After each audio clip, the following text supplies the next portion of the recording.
Members of Arkansas's congressional delegation enjoy visiting local farming operations during their annual August recess. When Congress takes its annual month-long break from business in Washington, most members of the state's congressional delegation schedule time to meet with farmers and ranchers while they're back home in Arkansas. Well, a picture's worth 1,000 words, but it does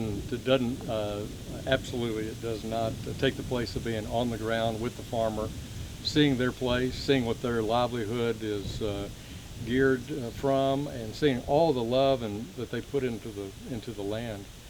2nd District Congressman French Hill spent time having breakfast and visiting 2 farming operations in Pulaski County, listening and responding to the concerns of farm and ranch constituents.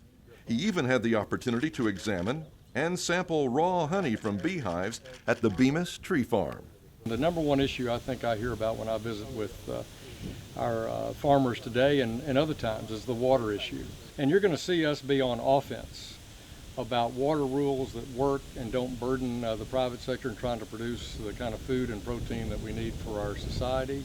One of those participating in the tour was Fred Nickerson, who runs a cattle operation south of Little Rock. Nickerson appreciated Hills taking the time to spend the morning with them and listen to their concerns.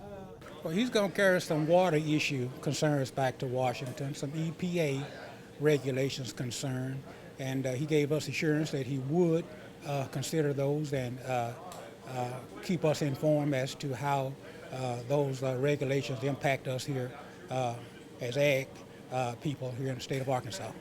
U.S. Senator John Bozeman visited Joe Thrash's row crop and cattle farm, which straddles the Arkansas River in Faulkner and Perry counties.